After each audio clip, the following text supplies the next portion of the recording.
Bada bing, bada boom. I'm going to be looking this way. I'm sorry. But usually my fiance's here. Usually he's here. So this is how we're Hello. doing it. Okay, let's talk about March 2023. So this is a recent case. This is an ongoing, developing case. There's this news network called... 2023, so a couple months ago. A few months ago. Oh, wow. Yeah. Okay. There's this news network in Utah called Good Things Utah. And it's kind of like a feel-good segment. That's what they do. So they bring on people from Utah and they interview them about their lives. And at the end of the interview, you just feel better about life. You feel like there's hope. There's something to look forward to. So they had this woman on the show. Her name is Corey Richens. And she's like this new breakthrough author in the children's book space. And she's like in a very interesting niche. So her whole thing is that she writes children's books about grief. She's teaching her kids how to grieve the loss of their dad. In the interview, there's like a live audience. There's viewers at home that are watching and listening to how Corey's entire life had changed in the span of like, oh my gosh, just a few moments. She went from being a wife to a widow. She went from like being a mom to this huge family of 5. So they have 3 sons together. And now she's a single mom trying to cope and trying to teach her kids how to process these very, very big emotions that, you know, dad is no longer here because he's passed away. So you're talking about 3 sons and 2 daughters? No, just 3 sons. You say 5 kids. Family of 5. She said it was really hard to find like a children's book on how to cope with grief. She said, I just watched the struggle that my kids were going through, but I just wanted some story to read to my kids at night. And, you know, I couldn't find anything. So I thought, let's write one. She stated, you know, grief is about making sure that their spirit is always alive in your home. It's explaining to my kid that just because dad's not here and he's not present with us physically, it doesn't mean that his presence isn't with us. Dad is still here, just in a different way. My husband passed away unexpectedly last year, so it's March 4th was a 1-year anniversary for us, and he was 39. It completely took us all by shock, and we have 3 little boys, 10, 9, and 6. My kids and I kind of wrote this book on the different emotions and grieving processes that we've experienced last year, and, you know, hoping that it can kind of help other kids. The interviewers, they all feel their eyes starting to water because, I mean, just listening to how shocked she felt. I mean, he passed out of nowhere. It was so unexpected. It wasn't a slow death. It's not like he was diagnosed with a terminal illness. She was blindsided. And to help her kids through that, it just felt like a lot. And she said that writing this book was a welcome distraction. It was a way for her to put all of these emotions into something that could help other people, into something that was beautiful. And cut.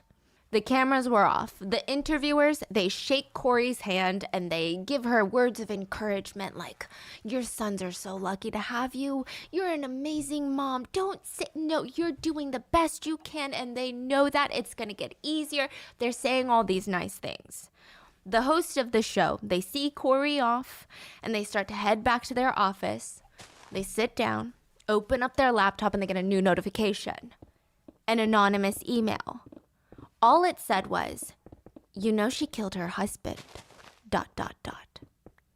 A fellow news anchor would also receive a private message on her Facebook just a few days later, a few days after the segment went live. And the whole message, it just read, you need to investigate her.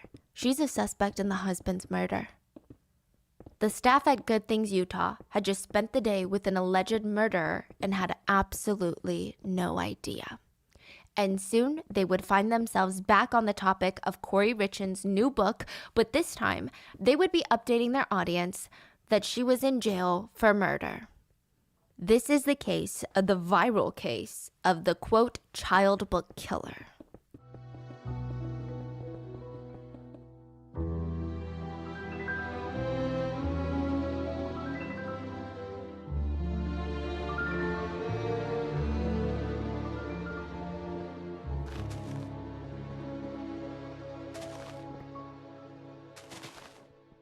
So with that being said, we're in New York right now. I know the background's a little bit messy. We're working on it. I'm sorry. But as always, full show notes are available at rottenmangopodcast.com. A few things to note. At the time of filming this case is still ongoing and there are new developments like every day, every single week. I mean, truly, this case has a couple of upcoming hearings, and I'm guessing it won't go to trial for quite a few months, but there's been a lot of new things that have been coming out. There are also 3 young kids involved in today's case, and we're going to be protecting their names, their identities for the purpose of this episode. And since the trial has not concluded yet, the individual in custody has yet to be proven guilty beyond a reasonable doubt. So any new evidence that comes up could refute some of what we know now, some of the evidence that we have as of now. And lastly, today's case does touch on the topic of drug use disorders. So if you or anyone else is struggling, links to the resources will be listed in the show notes. So with that being said, let's get into it. March 7th, 2023, a new children's book hits the market. It's titled, Are You With Me? Written by a grieving widow. She had lost her husband, and she and her 3 sons are coping with the grief. They're coping with the loss. And she said that she wrote this book to help other kids and other parents that are in the same situation, and they don't have anything to read their kids and to help them get through the pain. The summary of the book reads, a heartwarming and reassuring book that gently guides children through the difficult experience of losing a loved one. Written by a loving mother who personally faced this challenge, this book is designed to offer comfort and solace to young minds in a way that is both accessible and engaging. Are You With Me follows the story of a child who has lost their father, but who is reminded of his presence still exists all around them. Are You With Me is a must-read for any child who has experienced the pain of loss, and for parents who want to provide their children with the emotional support that they need to heal and grow. A story of hope, healing, and the unbreakable bond between parent and child. Wherever you go, whoever you become, their love remains with you. I mean, it's very emotional. It's very loaded, but her social media, the author's social media and Google searches tell a completely different story. At first glance, the author has all the social media dedications you would expect from a grieving widow. She had the Facebook caption that read, "Life is just so damn hard without you here. The cards I have been dealt seem like a game that just cannot be played. Hashtag please come home." But when you dig deeper, like if you go on her Pinterest account, you would see that she had a new Pinterest board titled Wedding that was just added 22 weeks before her husband's death. Oh, what? A Pinterest board titled Wedding that she had created 22 weeks before her husband died. So 6 months. Yes, but just to give you some clarification, they got married years and years ago, and they had no new plans to renew their vows. They don't have a daughter or family member that was getting married around that time, and even if she did, it was a bit strange because most of the Pinterest pins inside that wedding board were like wedding lingerie. They all kind of had these sexual undertones. 22 weeks before her husband died, she created this board. Allegedly. Now, coincidentally, around that time, she had also allegedly been pinning quotes that would read, "Sometimes it's just better to let things be. Let people go. Don't fight for closure. Don't ask for explanations. Don't chase answers. And don't expect people to understand where you're coming from." Like, very heated. She also pinned one that says, "You can't change someone who does not see an issue with their actions. You can only change how you react to them." But her Google searches get a lot more blatantly suspicious. The same author that went on to Good Things Utah to talk about how she grieved the loss of her husband and how to remain strong for her kids, she was allegedly found Googling, "What is a lethal dose of fentanyl? Death certificate says pending. Will life insurance still pay? What? Can cops force you to take a lie detector test? How to permanently delete information from an iPhone remotely." And maybe the most important one in her perspective, luxury prisons for the rich in America. Shut the front door. I'm serious. Wow. Yeah. So, did we find out what's the luxury prison? No, okay. I mean, if you want that in your Google searches, be my guest. But I mean, it's kind of crazy that this is after her husband's death. She's allegedly Googling all of these this things. Is after. Yes. The same woman that wrote this Are You There? Children's book. So did this woman murder her husband and then write a book for grief? For her kids? For other kids? She was the evil wife, that's what they call her, to a man named Eric Richins. So Eric is the oldest of the Richens family. And you're like, okay, what does that even mean? So if you live in Summit County, Utah, you might know how important that is. The Richens are one of the largest, most prominent, well-known families in Summit County. Yeah, they're very wealthy. Very wealthy, but they're not like your stereotypical rich family. It's very interesting. So the Richens were known for generations of hard work and making a name for themselves. They kind of give me Southern vibes, like in the best way possible. Like they have the generational wealth, but this is what people say, and I think they mean it in like the best way possible. They're just good, honest country people. They're people that like to be outdoors. They're not really like your rich city people like trying to shop at Louis Vuitton every day. They're just they're into like animals and being outside. They even had buildings named after them in the town, but they were not really in it for the money, okay? I mean, to a degree, I'm sure they were, but they weren't obsessed with like flexing and spending all this money. It helped, but they were just very dedicated people who were very into having a strong work ethic. So their whole family was brought up on family faith and hard work. So Eric is the eldest son, and he grew up on the Richens family ranch, where he would actually care for the animals and the livestock. So his parents never let him slack. They were like, we don't care that you're the eldest kid. We don't care if you think you're like an heir. You're not going to slack. Not in my life, okay? So they worked him pretty freaking hard. He spent countless hours just helping his dad haul hay, feed the animals, mend the fences. He's like working this ranch. And probably a direct result of this is that Eric ends up a very outdoorsy person. Like he loves anything in the great outdoors. Anything to get his hands dirty. It's in nature. I'm talking cross country, sports, hunting, construction. Like he loved all the motor sports.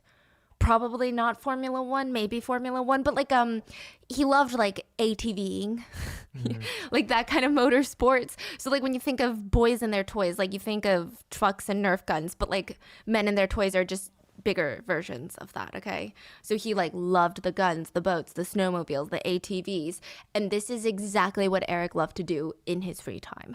He was not afraid to get dirty. He was always on the go. He owned like four-wheelers, side-by-sides, trucks, snowmobiles. I mean, just a whole very expensive collection of toys. And due to his hobbies, he actually broke some records in the family. Yeah. He had the family record for the most rolls in a vehicle. Most wheels? No, like he would crash and roll. Oh. Yeah. That was like a thing. Okay, they counted. So I guess if you roll twice, that's like 2 rolls on your sheet. Are you talking about accident? Or? Yes. Oh, just okay. like pure accident. He had the most collisions in a motorized vehicle, record for that in the family. And after an accident, he had the record of the family member with the most amount of stitches. He had 200 stitches on his face after an accident. Yes.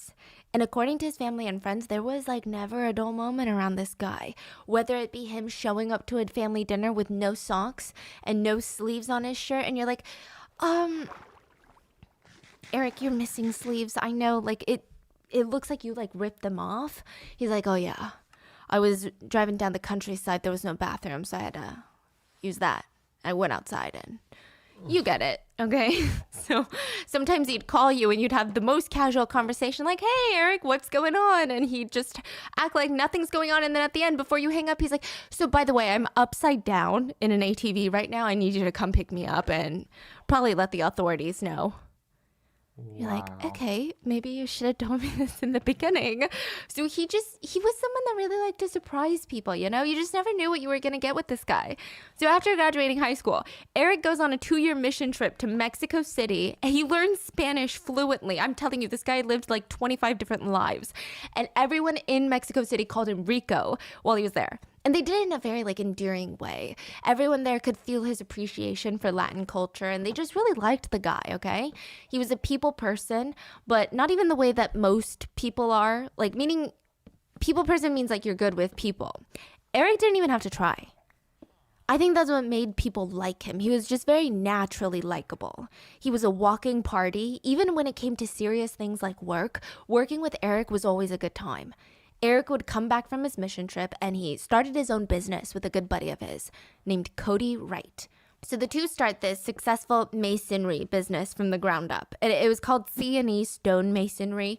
They would essentially install walls, But it's not like the walls that you're thinking. It's not drywall. But I'm talking these crazy concrete walls, these stone walls, like outside of your home. Kind of more aesthetic, like very fancy fireplaces, patio walls, walkways. Typically, they worked with stone. Okay. So you know, like those like very intricate. Yeah, I mean, it's considered like a specialty contractor. They were more like artists than anything. And they're really good at what they did. People were constantly coming for them to sign big projects on massive homes, office buildings, everything. From what I could tell, Eric seems like the type of person that I would want to work with. Because, you know, when you're like in this construction business and you're hiring a contractor and you're debating between two firms, there's just always that person that doesn't make you feel dumb and you feel like they actually care about your home and they're like trying to sit you through every single process. They're passionate, they're patient. That's Eric. He put 100% of his effort into every little project that he had, including falling in love. Eric's first marriage was to a woman named Julie. They were married in 2005. They divorced 4 years later, and people said the divorce was really bad. Like really, really, the word that they use is unsavory. It did not end well, and just 2 years after their divorce, Julie was killed when she was rear-ended from behind by a massive truck going 70 miles per hour. Julie's death is not completely unrelated to this case. Okay, it has nothing to do with Eric's death, but I would say that it's related to this case because, let me just give you the rundown. Her killer was a man that was high on marijuana. He literally had smoked it in his car and the smoke had frosted up the window. And instead of slowing down when he couldn't see, he sped up and was going 70 miles per hour when he hit Julie. And she ended up passing away. Now, like I said, the tragedy is not directly linked to Eric's death, but I would say that it's a huge part of Eric's life. We don't know exactly how he was impacted by his ex-wife's passing, like sudden passing, but I imagine it did something. I imagine it was emotional to a degree. And a big part of how Eric's family responded to that, especially Eric's mom, they just got fiercely protective of Eric. Like, I think it just, you know, when you see someone who's so kind and is such a nice soul and they go through so much heartache, it's almost this primal instinct where you're like, I gotta protect this person. I literally have to shield this person so that they don't experience any more hardships in life because they don't deserve it. That's kind of the feeling that Eric's family had. So Eric was heartbroken and the family feels really, really bad. Yeah, it seems like it. So by the time that Eric is 32, he's divorced. He wasn't really dating much. He didn't have children, which he wanted. And he was just so focused on his work. That's all he was doing. I think it was just hard to find someone that he clicked with. Especially as you get older, you become stronger in like your beliefs and what you like and who you are as a person. It's harder to be impressed by someone. Like it's harder to find someone that ticks all the boxes. Home Depot changed everything. Home Depot. This sounds like a Wattpad story. Just follow me because it's real. Eric is at Home Depot. Again, because he's a contractor. He's always at Home Depot. And he goes to the same one every single time. He actually had an older family friend, Linda King, that was working at Home Depot as a cashier. She's like the mom of Home Depot. That's how everyone saw her. All these contractors would come in every day for work. She would take good care of them. Even if her line to check out was the longest, all of them would wait in line to have their little moment with Mama Linda. And Linda really, really favored Eric. She said, you know, working at Home Depot, you get a lot of these contractor guys, and some of them are really aggressive. Some of them feel like you don't know what you're talking about. Some of them get so upset when you do one thing or they gotta wait a little. Never Eric. He was never mad. I mean, even if he had to wait around for an hour for something, never mad. He'd just walk around talking to people. Yeah, just a very nice guy. He was so kind. He would uplift the mood at work, even though he doesn't even work at Home Depot. And one day, Linda spots Eric in her line as usual. But as he's waiting, he keeps kind of like side-eyeing the next cashier over. The new cashier. She's young. She's pretty. And before he could put all of his things down on Linda's belt, she's like, go check it over there. Go. Oh my God. Go to the pretty young girl's cashier. Okay, go over there. He smiles and he goes over there and he ends up getting all of his things and a date with Corey, his soon-to-be wife and soon-to-be alleged killer.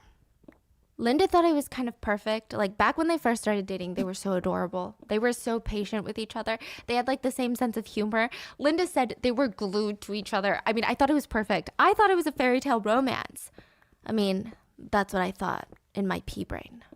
There was not an inkling that they were bad for each other, like not even a single little inkling. In fact, this is a story people would go around telling others about. Like, how cute is this? Wealthy contractor business owner is at Home Depot. His older family friend encourages him to check out with the young pretty cashier. They get married. I mean, it sounds like a dream, right? And the fact that it was Corey, it made a sense to a lot of people. At least at the time it did. Corey was like the it girl in her little neighborhood. Everyone who knew her said that she was the prettiest girl in town, the prettiest girl in the area. She was also very, very smart. All of her coworkers, including Linda King, would always tell her, don't be a cashier. You got to go do things, you know? You can do it. Go. But that's easier said than done. Corey didn't actually quit until she married Eric, and most likely through his financial stability, she was able to pursue a new career. She became a realtor. Side note, we don't know too much about Corey other than her dad seemed to be in and out of her life. He passed away 3 years prior to them meeting, and Corey was raised by her mom. The one thing that we know is that Corey was a freaking hustler. Corey was an incredibly hardworking person, and this probably helped her match up with Eric. She was constantly working as like assistants at hospitals. She tried her own hand at a cleaning business. All the while she's in college getting her healthcare admin degree. She's working at Home Depot. She's trying to follow her dreams of being a realtor. Like, this woman worked a lot of jobs. And back then, Linda remembered being so proud of Corey. Like, just all the accomplishments that she had after leaving Home Depot. She watched them get engaged. She watched them get married in 2013. She watched them welcome 3 young sons into the world. They were like the ultimate happy ending family fairy tale. So Eric grew up in this very religious household, and the whole Richens family, they were members of the Church of Jesus Christ Latter-day Saints, and they continued this into the marriage. It seems like both of the couple, they were quite religious and they were people of faith. We're going to come back to that later. Now, the two settled down in Kamas, Utah. I think I'm saying that right. And the town is very like sleepy suburbia. It's almost as if the town exists in its own little bubble. Like nothing really ever happens in a place like this. But the day that Eric and Corey Richens got married, something did happen. Something that would cast a forever shadow over their whole relationship. On the day of the ceremony, allegedly, Corey was approached by the matriarch of the Richens family, so Eric's mom. She comes by and allegedly she had Corey sign a prenup. And you're like, Stephanie, I don't see the problem with this. Neither do I. It just kind of makes sense, you know? The Richens family, they're wealthy. Corey is just starting off in her career. This is Eric's second marriage. And those who saw Eric go through his first marriage, I think it's alleged that he didn't have a prenup with his first marriage. And it said that he was drained of his love, hope, spirit, and a whole lot of cash after his first marriage. So, I mean, it kind of makes sense. It doesn't feel all that weird. To Eric's mom, she's just trying to protect her son. She's just trying to make sure that he doesn't go through this same thing over again.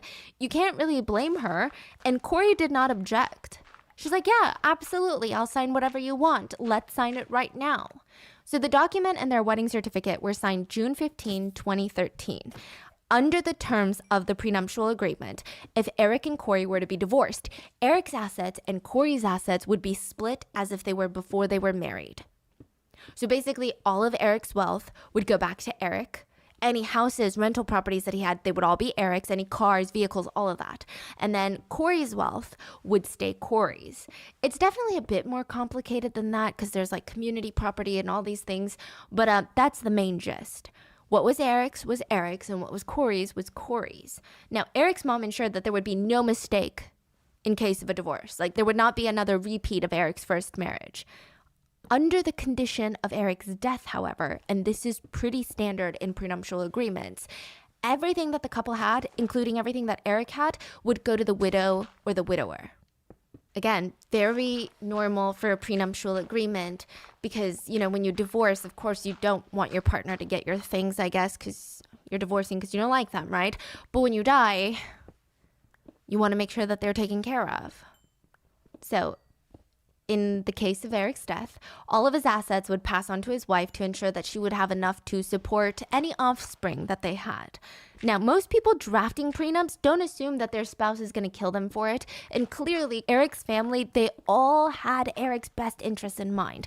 There was no way for them to think that that specific clause would become suspicious or twisted or demented later. Again, it's very normal in prenups. However, allegedly, Corey remembered that clause from the beginning. Allegedly. Like literally the day that they signed their marriage, it was probably very clear to her that her husband, Eric Richens, was more valuable to her dead than he was alive. Here's the crazy thing though, okay? The prenup was just there. It's there for protection. It's not like he was cheap about their marriage or their relationship or even their family. Like Corey got a lot of financial benefits being married to Eric. She was living in a multi-million-dollar house that she wasn't really paying for. She got work connections. She had the ability to buy her kids whatever they wanted. Eric made sure that his family never wanted for anything. Like he was not shy about pouring his money into the family and even pouring his time. Like not just financially, he would spend a lot of time with his sons. He did his absolute best. In any sport that his son was in, like all three of his sons, because I'm sure they're doing all different sports, they're all in different grades, he was always the assistant coach or the head coach on every single team. And all the other little boys were so jealous. He was the cool dad that everyone he was always involved. He was so good at sports. They're like, Dad, why can't you be that good? Come on, get up off the bleachers. Look at Eric. That's the type of dad. And parents even loved him too. Because Eric was not the type of captain that would go in there and be the coach and be like, okay, I'm going to put a spotlight on my kids. I'm going to make my kids look good. He actually encouraged every single kid to do well. And he was just so excited to take his kids fishing, to help them learn archery. Like he was just obsessed with being outdoors and he brought his sons into it. He just really knew how to manage his time and he had a very successful business on top of all of this. It said that he would even help his wife, Corey, with her business ventures too. So side note, I hate attributing a woman's success to a man or a husband, but I do think that Eric helped a lot in her career. And let me tell you why. When you're a realtor, especially in a place like Utah, where Utah, from what I hear, is such a well-connected place. Everyone knows everyone. Everyone's got a friend in every industry, right? To build up your clientele, so incredibly difficult. But very, very quickly, Corey was successful in selling and closing in a lot of luxury homes in Utah. My speculation is I imagine the Richens had a lot of wealthy friends, so it's probably quite natural for them to be like, oh, you're buying a house? Well, Eric's wife is a realtor. Like, here, let me give you her number. She was doing so well, in fact. She started her own real estate company called K. Richens Realty in April of 2019. Wow. Yes. So, again, very, very hard for a new up-and-coming realtor to make that much progress. Yeah. She starts her new venture and it's flipping homes. It made a lot of sense business-wise. So with Eric's contracting business, his knowledge in the industry, his connections, and Corey's real estate license and her ability to gauge prices in the area and see what's up and coming, it just kind of made sense. So she's doing very well herself at this point. Very well. She's making money, has her own business. Like, it doesn't seem like she's struggling financially. Not at all. Yeah. So on paper, they were like the power couple duo of real estate, and it said that they made quite a bit of money flipping homes, and I'm sure that, well, I speculate, this is a personal speculation, that most of the money would be going to Corey because it's under her business. And like the prenup, Corey's wealth is Corey's wealth, and Eric's wealth is Eric's wealth. So they would purchase these cheap homes, renovate them, put them up for sale for so much more than what they bought it for, and they would pocket the profits. Then they would repeat. Both seemed to be involved in the business, and a lot of times it would lead to fights. The most recent one prior to Eric's death, literally like days before Eric's death, was about a McMansion from hell. Let me tell you, okay, this McMansion from hell is a $2 million mega mansion, but the type of ones that look mega produced, overscale, a mini castle, but just like you go on Photoshop and you just widen it and you lengthen it. It just looks like a very kind of a weird looking house. Okay. It's a McMansion. It's a pretty tacky home. But not only that, for $2 million, It's not even finished.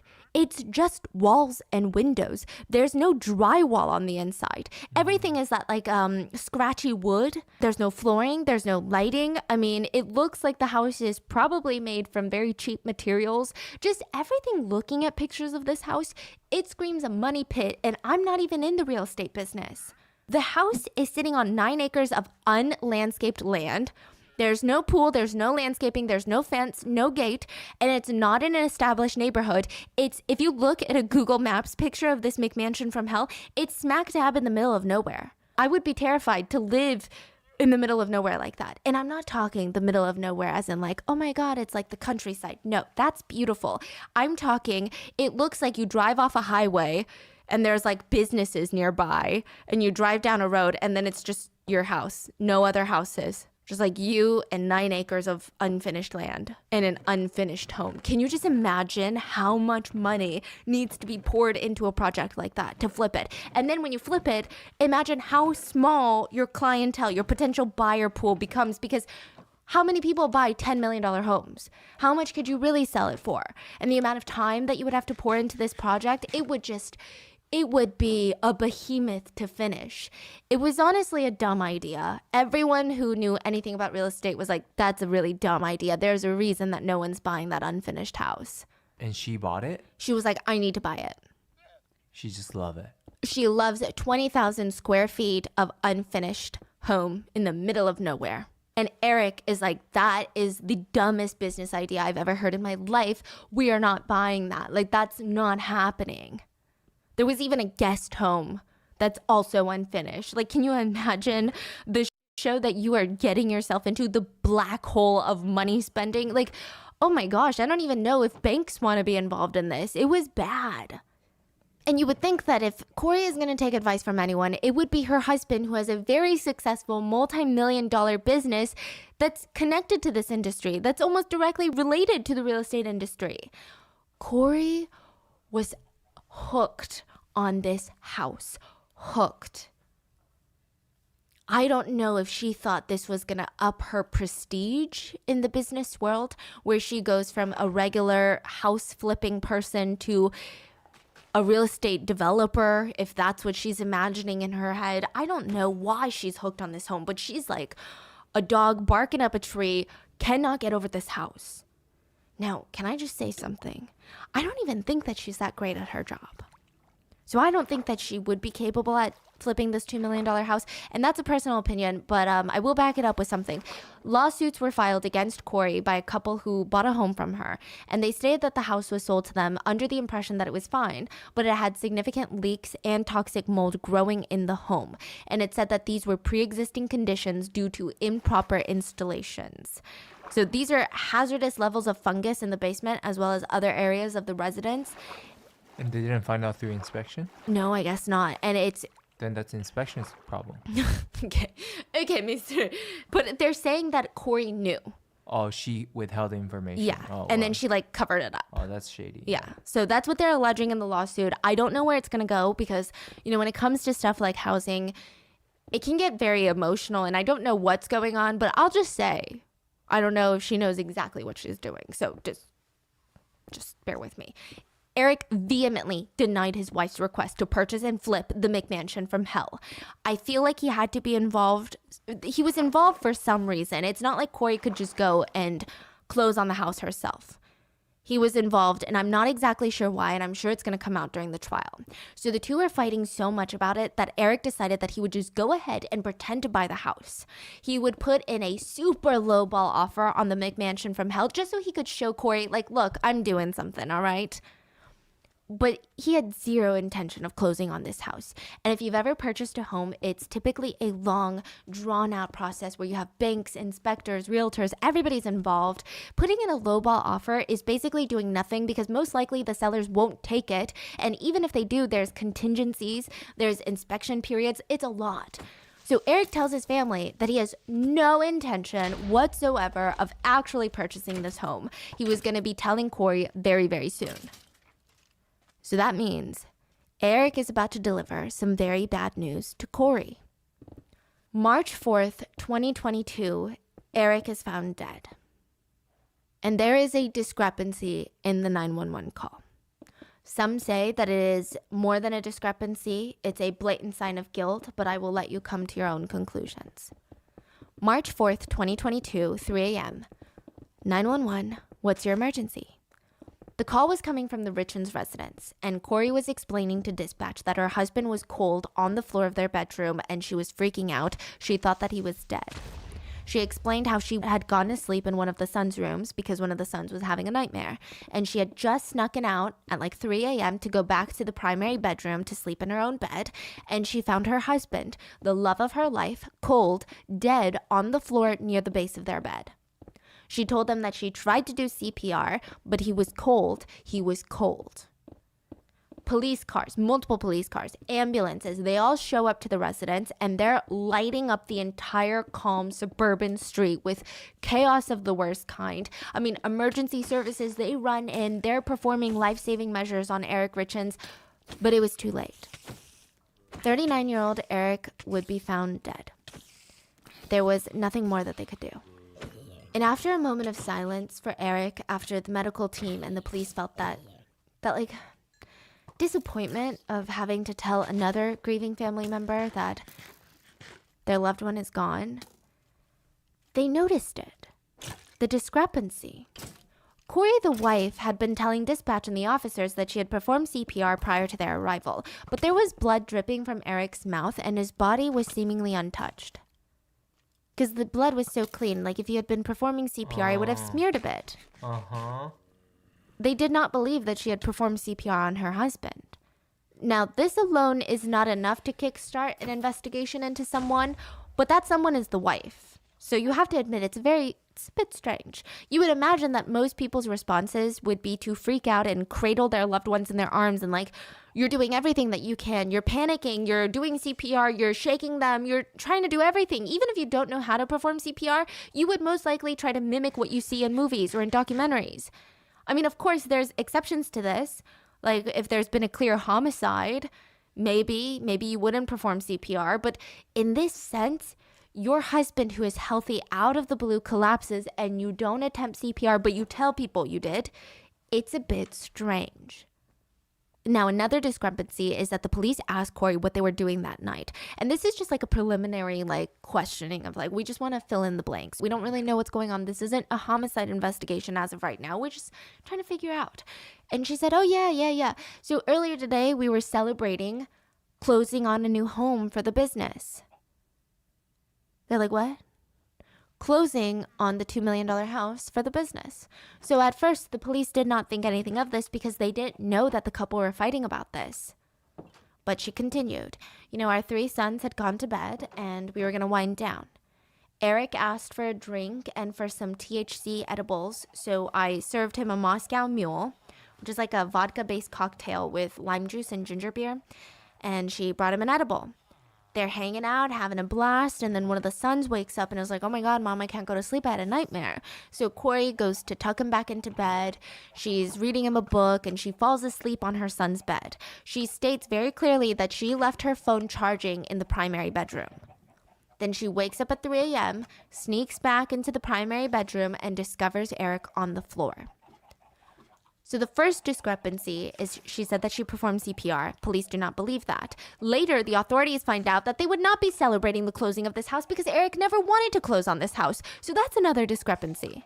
And what's crazy is the day after Eric's death, Corey Richlands would close on that $2 million McMansion from hell.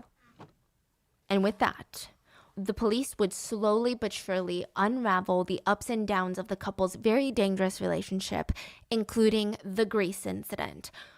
Let's talk about the Grease incident. So as a sister, I have a sister who's married. I can kind of tell when my sister and her husband are going through some rough patches. And it's typically my sister will tell me about it, or I just kind of get a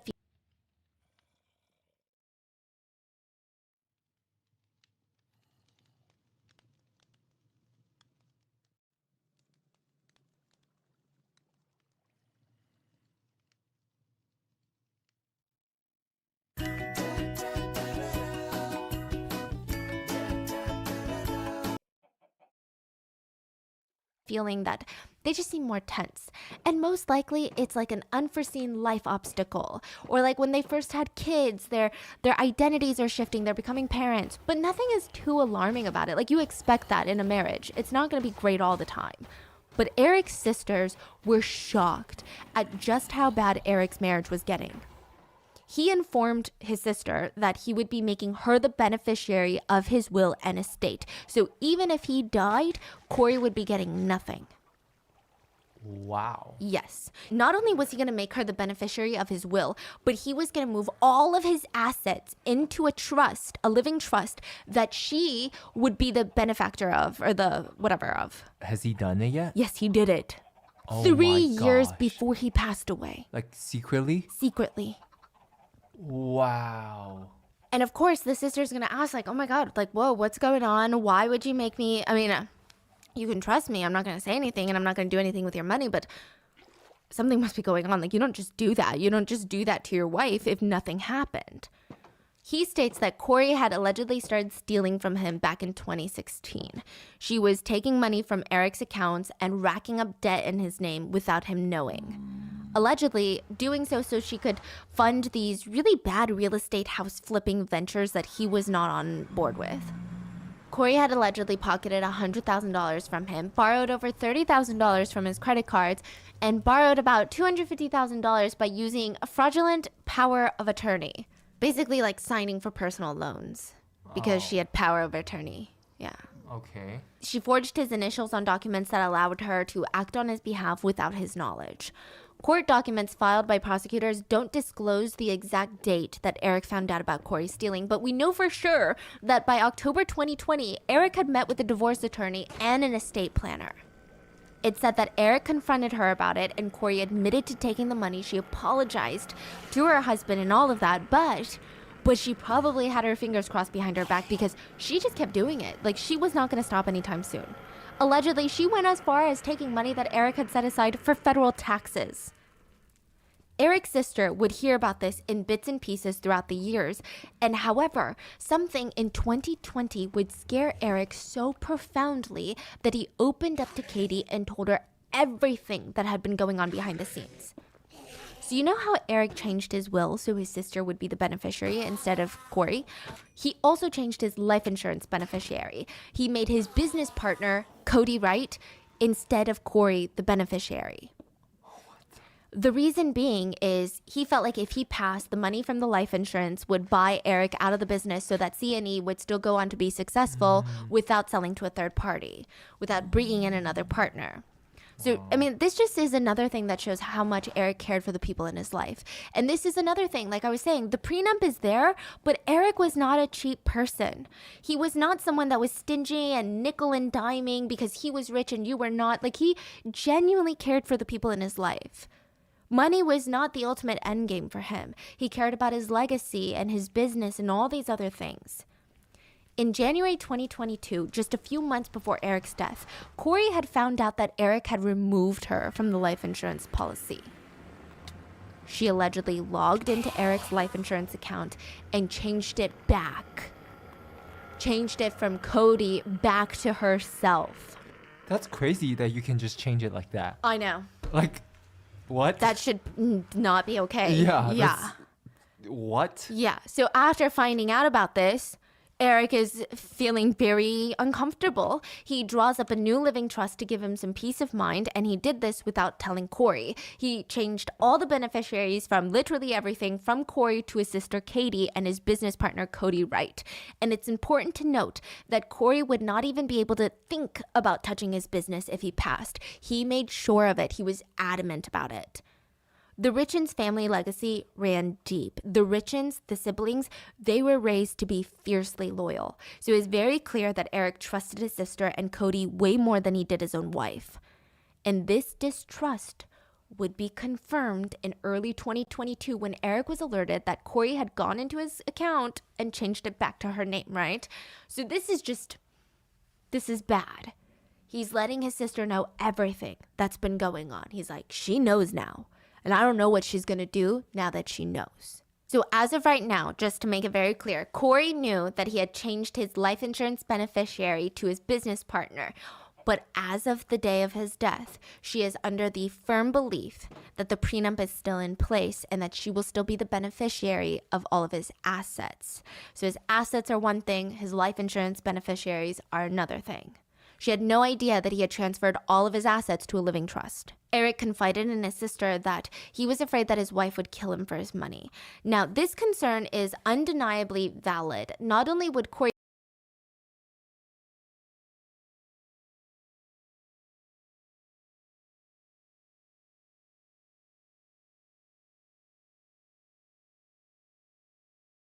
received the house, the kids, the cars, all of Eric's snowmobiles, the man toys that he loved a lot. She allegedly would also gain half of his business that's estimated to be millions of dollars. And I think a reported total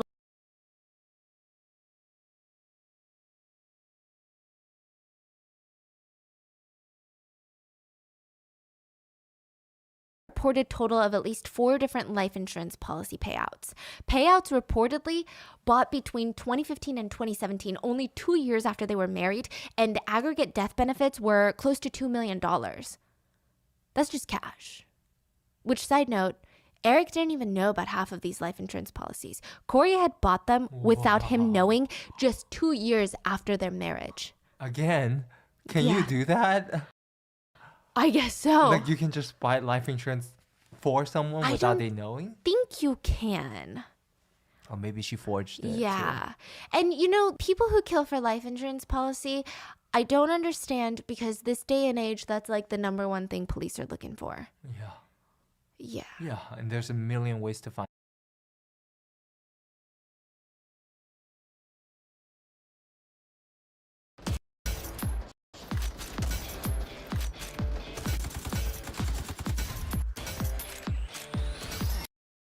Million ways to find out, right? Even if it's years in advance, like, come on.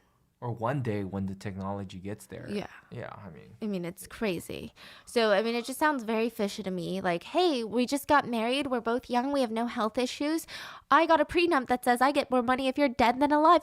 Let me secretly buy some life insurance policies. I don't know. Personally, I think it's weird. Moreover, allegedly in late January of 2022, Corey Richens applied for a new $100,000 life insurance policy on Eric Richens' life. It was issued on February 4th, 1 month prior to his death. Eric's family told investigators all of this and what happened in Greece. Let me tell you what happened in Greece. A few years ago, the couple went on a vacation in Greece. And one night while Eric was on vacation, he calls his sister in a panic. The sister alleged that Eric believed that Corey had just tried to kill him by giving him a drink that caused him to be, quote, violently ill. Eric reportedly told his sister that he thought Corey had tried to poison him. There's even a picture of them coming back from Greece, and netizens have picked this picture apart, stating that Corey's smile, it looks strained. It looks like she's forcing it, and she's really thinking, why didn't it work? Why is he still here? Listen, I don't know about the picture, but I will say, when you are at a stage where you get sick after drinking something and you think that your partner is trying to kill you, there's something going on. Like, I don't think that's just a crazy thought. Like, that's your gut. You're like, something weird is going on. It must be so fishy. There must be such suspicious activity going on. So he tells his sisters that, and that's exactly what they think too. Like, no partner comes to this conclusion unless. So they get back from Greece, and it was alarming, but the sisters said they can't really do anything about it because Eric seemed fine. He didn't seem like he wanted to talk further about the incident, and so everyone just kind of assumed maybe he was being dramatic, maybe that they had gotten into a fight and he had gotten food poisoning while traveling, and it just all kind of merged. Maybe he came down with a stomach bug. I mean, there's genuinely probably a million other plausible explanations to why he felt sick versus your partner is trying to kill you, right? But it stayed in their minds. So this incident was staying in their minds, especially now that Eric was dead. And this uneasy feeling would only grow because autopsy reports were revealed. Eric Richens had died from an overdose of illicit fentanyl. Now, the examiner also concluded that Eric Richens had 5 times the lethal dose of fentanyl in his system at the time of his death, and all of it was consumed orally. Okay, so a quick thing about fentanyl. It's a synthetic opioid. It can be sold on its own or in pills or in a liquid form for injections, and the side effects are similar to heroin. That's what it's said, but it's not. And let me tell you why it's not similar to heroin. It is 50 times more addictive than heroin and 100 times more addictive than morphine. Think of it as there's two types of fentanyl: pharmaceutical fentanyl and illicit fentanyl. Illicit being illegal or like street. The huge difference between the two is that medical grade propofol and fentanyl, they're manufactured by some of the world's most knowledgeable scientists employed by pharmaceutical companies and are used mostly during a surgery when a patient is under anesthesia. Side note, that is why anesthesiologists make some big bucks in the hospital. They are some of the highest paid doctors because their job is quite literally teetering you on the line of life and death with these types of drugs. They have to go through at least 8 years of school and 4, if not 5 years of residency. Like, these protections are put into place because these types of drugs, including fentanyl, is so dangerous. So if that's how dangerous medical grade fentanyl is, imagine how dangerous illicit fentanyl is. And it is one of the most terrifying things that's happening to our world right now. And it's oddly not that talked about in the younger generations. I hear a lot of older people talking about it, but it is tearing families apart. It is ripping loved ones from one another. It is taking countless lives. It's truly scary, not just because it's more addictive than other substances, but right now, a lot of bad people out there are selling drugs with fentanyl cut into it. Meaning, let's say you're buying powdered sugar from the guy from the alleyway. You know it's not powdered sugar, but you get it. You're buying powdered sugar. So right now what a lot of them are doing is selling you 90% powdered sugar and 10% fentanyl, but you would never know. Why do they do that? Because fentanyl is cheaper than powdered sugar. It's very cheap to produce, and it is so addictive, more addictive than powdered sugar. So you're going to keep coming back to buy that powdered sugar from that guy. And if you guys have been following the news, you know how bad this is. I mean, fentanyl has risen in the ranks of the leading causes of American deaths, and a overdose is now the #1 leading cause of death for young adults aged 18 to 45 in America. What? It's that bad. It's like a serious, serious epidemic right now. And how this applies to Eric's case is authorities are able to distinguish between the two in one's body, whether it's medical grade fentanyl or illicit fentanyl. And Eric's was illegal fentanyl. So they had to run through all the possibilities. Maybe Eric is abusing other substances that had been cut with fentanyl and he died from an overdose. Maybe he took the drug and the fentanyl knowing that he would die. I mean, there's just a lot of possibilities that they have to run through. The police bring in Corey and they ask her, this is like immediately after his death, is Eric on any medications?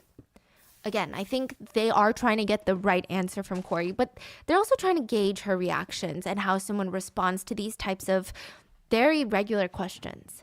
She stated that Eric was indeed on some sort of medications, but she had no idea where they were.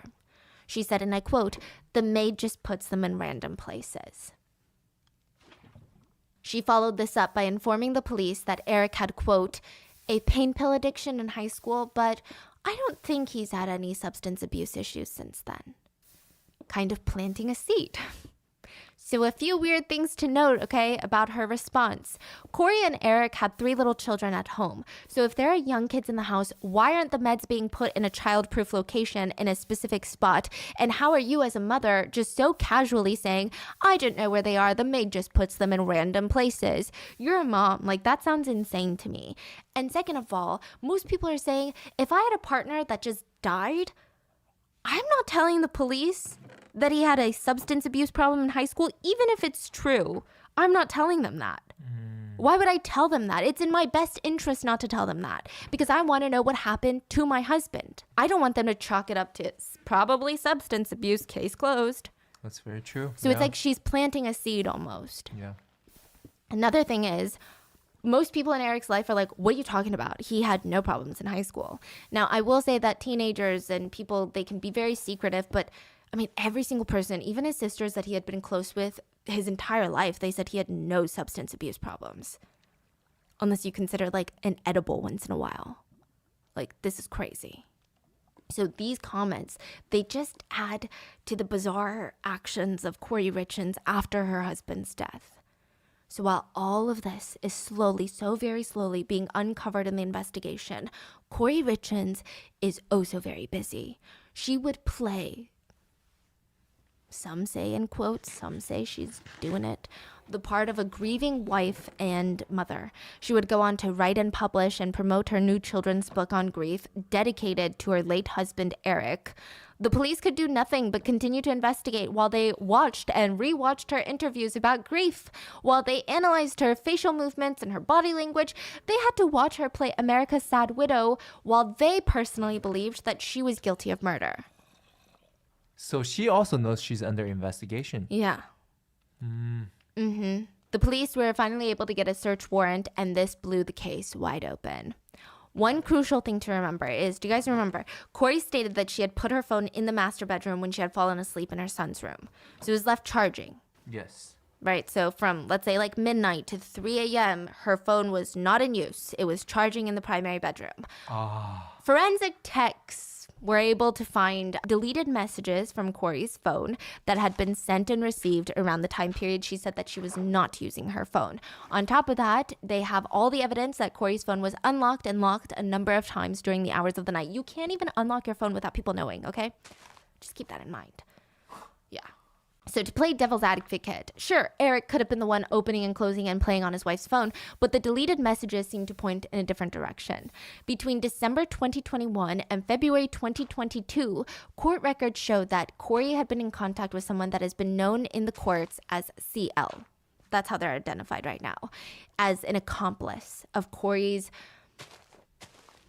alleged crimes. From the recovered deleted text messages, CL was selling drugs to Corey. She claimed that her client was having back problems. So I guess now your realtor is also your dealer. Okay, crazy. And she said that she needed to buy some like morphine or something. So she would leave money at a house that she was flipping. He would put it into the backyard fire pit. Then she would come and get the and he would take the money. It was like a whole thing. Now, it's unconfirmed if CL is the dealer himself or if he's just some sort of middleman. Ultimately, it doesn't matter because in the end, Corey was able to get her little hands on illegal drugs. Wait, so is CL caught or no? Yes. Oh, okay. They're hiding his identity? Yes. Oh. Most likely a plea deal and all these things, yeah. So the first deal was for hydrocodone, which is an opioid painkiller that can very easily be abused. It is a Schedule II drug. It's really, really addictive. It's got a high potential for abuse. It does have medical use, but it's dangerous. So a few weeks later, after she gets her first little baggie of drugs, Corey contacts CL again and asks for something stronger. And she tells CL that she wants, and I quote, the Michael Jackson stuff. The police as well as CL believe that Corey was asking for when she said this, which, side note, in case people aren't familiar with the reference, okay, Michael Jackson allegedly died from an overdose of the drug mixture used by anesthesiologists to put someone under. So in MJ's case, he was given another similar drug that was named propofol, which is similar to fentanyl. However, Corey is asking for the street version, which is fentanyl. CL gave Corey 15 to 30 fentanyl pills, and Corey paid CL $900 for the transaction. This deal occurred February 11th. Just 3 days later, on February 14th, 2022, Valentine's Day, Eric and Corey went out to dinner, and Eric started getting flashbacks to his trip in Greece. After one bite of a sandwich served to him by Corey, he broke out into hives and respiratory distress.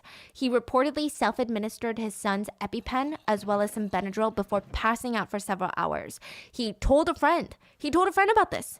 He was like, this happened to me on Valentine's Day, and I think that Corey tried to poison me again.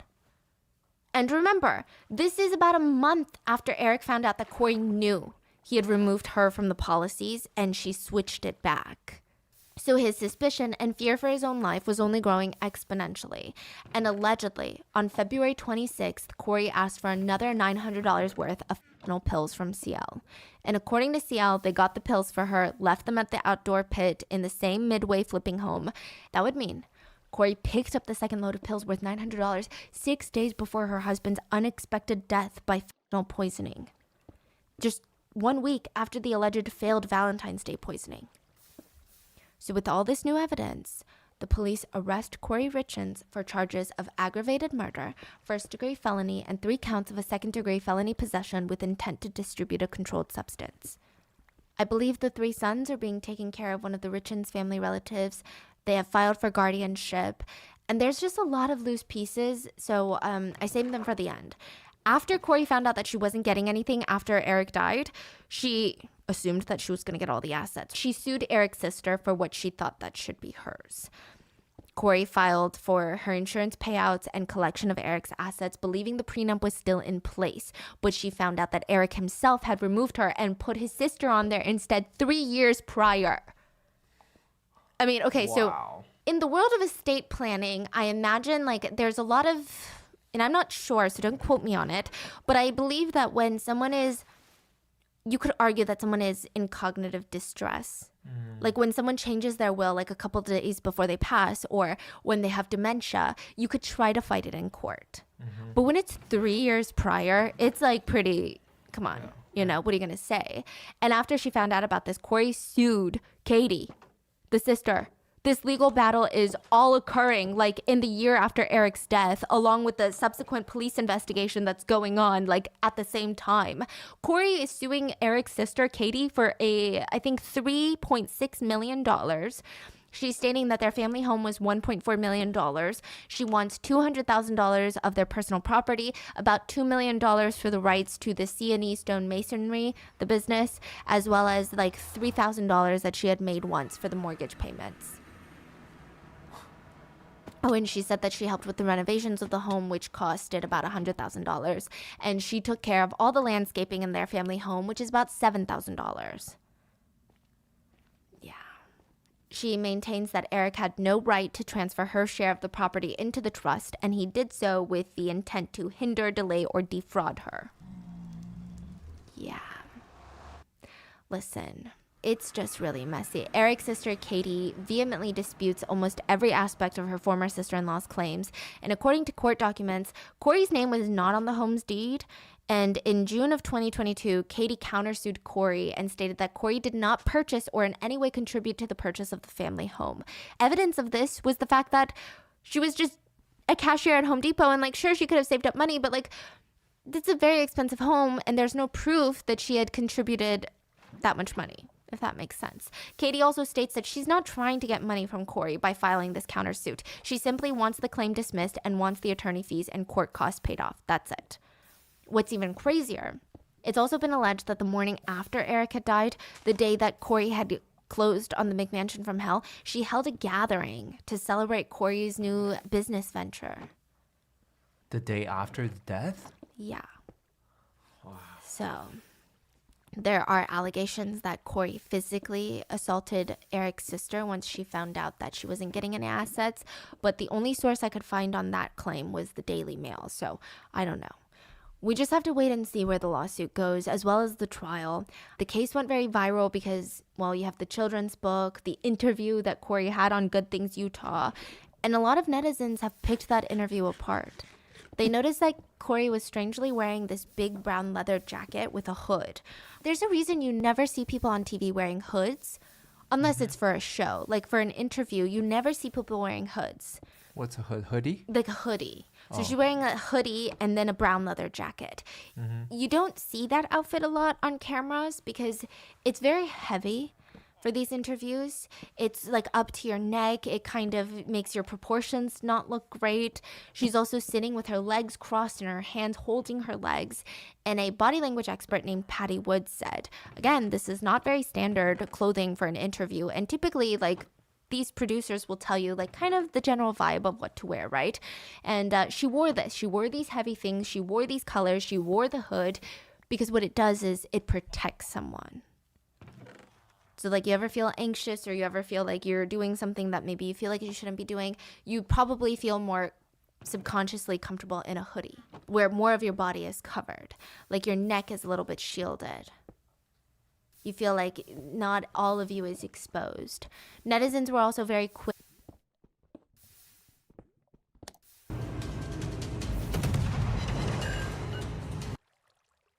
to feel like she wasn't that emotional during her interview and she wasn't wearing her wedding ring, which again, it could be very normal things, but it just kind of rubbed netizens the wrong way in hindsight after she was arrested. Now, the body language expert, again, in hindsight, said that she just doesn't seem very passionate about her message. Even when she's talking about her kids, she doesn't smile genuine smiles. She doesn't move forward towards the host, which is like a sign of I'm opening up to you, I'm being vulnerable with you, and I'm very attentive. It just felt very detached. Again, as for body language, I'm not a huge fan of picking it apart, and everything can make sense in hindsight, but I just wanted to include it because I know a lot of you guys would want to know. Now, a lot of people also believe that Corey's book title and theme are also revealing. One netizen wrote, I feel like she wrote the book to minimize what she did. It's almost like, see, he's still here. It's not that big of a deal that he died. It's fine because he's still here. So I guess they're saying, like, psychologically, the content of that book is also kind of strange. I don't know. I'm also just curious about why she wrote a book. Okay, so there's some speculations. The main speculation people think is that she wanted to profit. She did the murder for money. Allegedly, she murdered for money. And now she's thinking, okay, this is my way to fame and money. And technically, it's a very marketable background story for a children's book author. Wow. And then some people say that it's probably a mixture of that and she's a narcissist. That's like just pure greed, right? Just That's pure like evil. evil greed. One Like- more thing. Yes. You were saying that she was looking at weddings? Yeah, okay, so it is alleged that she was probably having an affair. And this was the perfect way for her to be a rich bachelorette who could go on and move on with a new man or be single again. Yeah. Okay. Because a lot of people in their lives also allege that she was having an affair.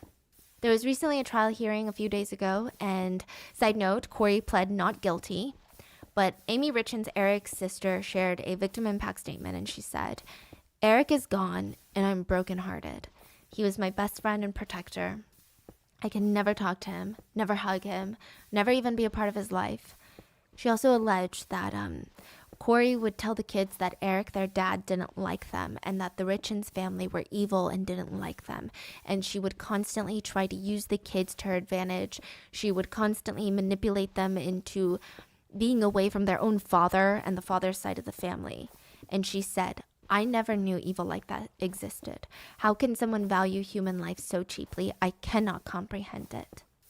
I just feel bad for the family because it doesn't seem like Corey is going to go down easy. So far, her attorneys have alleged that Eric had been cheating on her as well and that he wanted her to be a stay-at-home wife and homemaker. And because she was so successful at her real estate business, he was feeling threatened. Yeah, she's also making a big deal and stating that she believes the Richens family hired a PI to stalk her before the arrest. So, I don't know. I think it's just going to be very messy. And it's just ultimately like the kids are the biggest victims in this. But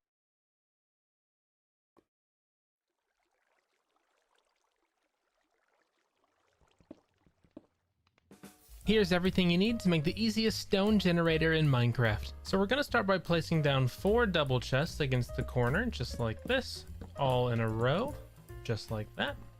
We're going to get our 4 hoppers and we're going to point them directly into the sides of the chest, just like this.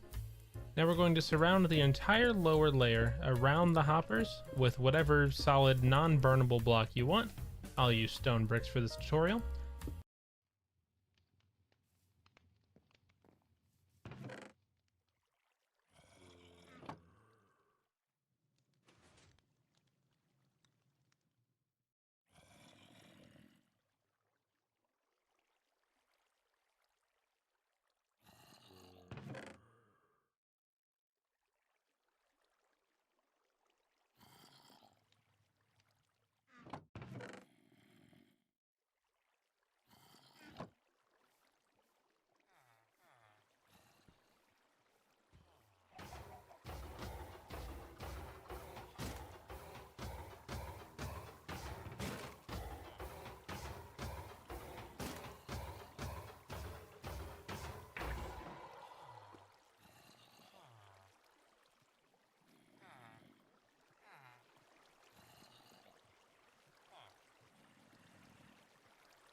And then we're going to stack that up one more layer the exact same way we did.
Now, if we stand on the opposite side of the chest,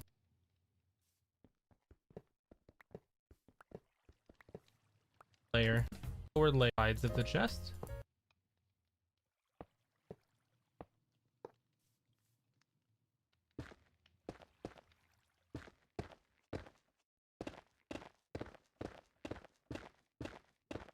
Just like this. Now we're going to burnable block layer, waterlog these.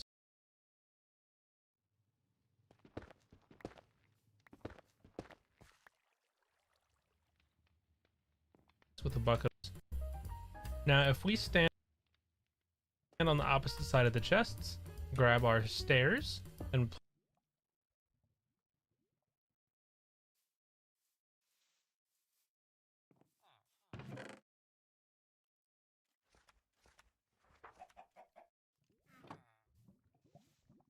place them facing inwards.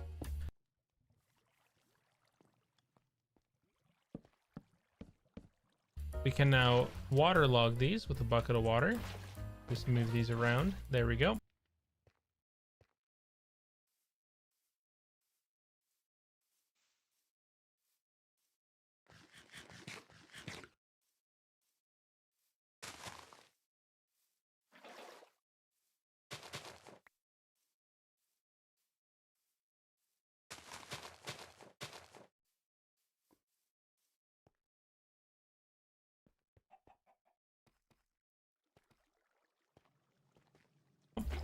Now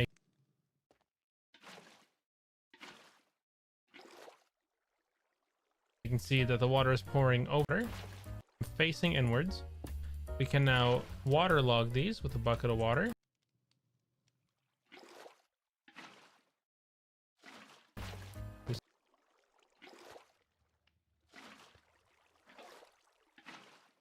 Move these around. There we go. Now you can see that the water is pouring over the hoppers, but not outside of the farm due to the stairs. Now we're going to add another layer of stone bricks all along the top, just like this. Perfect. And now anywhere on this top middle layer, right above the another layer of stone bricks all along the top, just like this. Perfect. And now anywhere on this top middle layer, right above the water, you're going to place your lava bucket. It'll probably be faster if you put it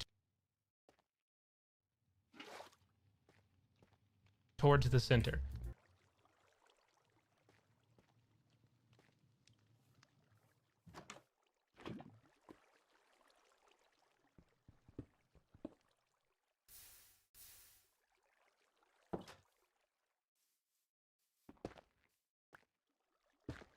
That will slowly spread and start turning the water into stone. And now if we break this block on the front over here, it can technically be either side. You'll see you have your stone here now. So just put a sign here that says anything you want. And now you can AFK right here, get out your pickaxe and hold left click.